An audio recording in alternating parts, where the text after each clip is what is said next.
특허청과 함께합니다. 독특허지 기특허지. 남다른 기술과 아이디어로 무장한 유망 스타트업. 근데요, 사업 자금을 마련할 길이 없어서 막막하기만 합니다. 이때 특허만 가지고 있다면 대출이나 투자를 받을 수 있는 방법이 있다고 하는데요. 바로 특허청에서 지원하는 IP금융입니다. 스타트업이나 창업 지망생들이 꼭 알아둬야 할 내용인데요. 어떤 제도인지 자세히 이야기 들어보죠. 특허청 목성호 산업재산정책국장 직접 나오셨습니다. 국장님 어서 오세요. 네, 반갑습니다. 네, 앞에 카메라가 있는데요. 예, 인사 한 말씀, 자기소개. 네. 앞에 노란. 될까요? 네, 그냥 네. 안녕하십니까. 저는 특허청 산업재산정책국 국장 목성호라고 합니다. 산업재산정책국은 특허 상표와 같은 산업재산권의 창출, 활용, 사업화를 위해서 중소기업 등을 지원하는 정책을 담당하고 있습니다. 저는 이러한 산업재산 정책을 총괄하고 있습니다. 반갑습니다. 어서 오세요, 국장님. 너무 간략하게 정말 핵심적인 내용을 잘 설명을 해주셔가지고 산업재산정책국장이신데 어떤 일을 하시는지 바로 이해가 됐고요. 앞서 IP금융이라고 제가 소개를 해드렸는데 사실 IP금융이라는 개념이 조금 잘 안 잡혀가지고요. 쉽게 네네. 설명 좀 부탁드릴게요. 네. 어떻게 보면은 특허와 같은 산업재산을 활용해서 자금을 확보하는 것이라고 말할 수 있는데요. 보다 조금 더 쉽게 말씀을 드리자면요. 보통 저희들이 자금이 부족할 때 은행에 부동산을 담보로 대출을 네네. 받습니다.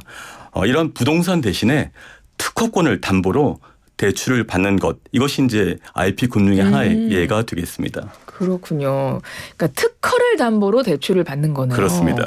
그래서 일반인들은 조금 생소한 개념일 수 있겠지만 IP금융 좀 이해가 되실 것 같고 사례를 들어주시면 더 쉽게 이해가 될 것 같아요. 네, IP금융은 크게 한 세 가지로 나누어 줄 수 있습니다. 하나는 이제 IP 보증이라고 하는 것이 있고요. 또 하나는 IP 담보대출이라고 하는 게 있습니다. 마지막으로 IP 투자라는 것이 있습니다. 이 세 가지를 좀 구체적으로 말씀을 드리자면요. IP 보증의 경우에는 신용보증기금이나 기술보증기금과 같은 보증기관이 기업이 가지고 있는 특허에 대해서 보증서를 발급하고 기업은 이러한 보증서를 기반으로 해서 은행에서 대출을 받는 것입니다. 주로 스타트업과 같은 초기 기업들이 많이 이용할 수 있는 제도라고 말씀드릴 수 있겠습니다. 사례 중에도 보면 원자재 구입 자금이 필요했던 중소기업의 경우에 보유하고 있던 특허에 대해서 보증서를 발급받고 은행에서 이 보증서를 바탕으로 해서 약 3억 원을 대출을 받았습니다. 그리고 그 자금을 가지고 운영 자금으로 활용한 바가 있습니다. 두 번째로 IP 담보대출의 경우에는요. 앞에서 제가 잠깐 말씀드렸습니다만 네. 부동산을 담보로 대출을 받듯이 기업이 가진 특허 등을 담보로 은행에서 대출을 받는 것입니다. 2차 전지 관련 중소기업 중에서 특허 7건을 담보로 해서 은행에서 약 100억 원을 대출 받아서 사업도 확장하고요. 기술개발 자금에도 활용한 사례가 있습니다. 마지막으로 IP 투자라고 하는 것이 있습니다. 벤처 캐피탈과 같은 투자기관이 우수한 특허 등을 보유한 기업을 대상으로 투자를 하거나 또는 그 기업이 가지고 있는 특허를 직접 매입해서 로열티 등으로 수익을 얻는 것을 의미합니다. 연구개발 추진 자금이 필요했던 중소기업 중에서요. 투자기관으로부터 기술개발 능력도 뛰어나고 또 보유 특허에 대한 가치를 높게 평가받아서 26억 원의 평가를 근간으로 한 투자금을 유치한 사례가 있습니다. 자금력이 부족한 중소기업이나 창업기업에는 정말 유용한 제도라는 생각이 드는데요. 이 IP금융 현재 규모가 어느 정도 되나요? 예, 저희들이 매년 IP금융 규모를 조사하고 있습니다. 작년 말, 그러니까 2023년 말 기준으로 IP금융 잔액은 9조 6,100억 원 정도로 집계되고 있습니다. 이제 곧 10조 원을 눈앞에 두고 있습니다. 네. 보니까 더 하실 말씀 있으실까요? 그리고 요 9조 6,100억 원으로 집계될 뿐만 아니고 최근 3년간 연평균 약 27%로 지금 이러한 잔액 규모가 증가하고 있습니다.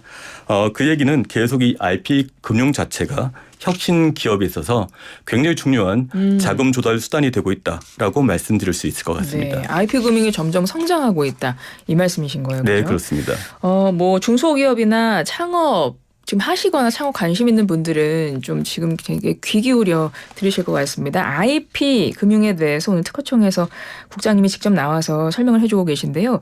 국장님이 지금 목성호 국장님이신데 혹시 배우 닮았다는 말씀 많이 안 들으세요? 아, 예, 제가 임원희 네. 씨를 닮았다는 얘기 많이 들었고요. 제가 별명이 네. 특허청 임원희라고 제가 말씀드릴 수 있을 것 같습니다. 특허청 임원희님이십니다.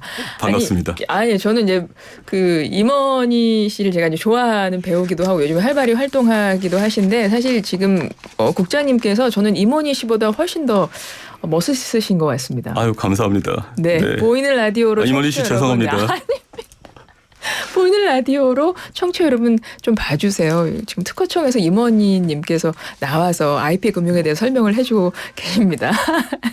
설명도 너무 잘해주고 계신데요. 자, IP 금융 아까 IP 보증, IP 담보대출, IP 투자 있다고 했었거든요. 이거 누가 어디서 어떻게 신청할 수 있을까요? 좀 IP 보증, 대출, 투자에 따라서 조금 신청하는 좀 방식의 차이가 있습니다. 네네. IP 보증의 경우에는요, 신용보증기금이나 기술보증기금과 같은 이 보증기관의 영업점을 통해서 신청하실 수가 있습니다.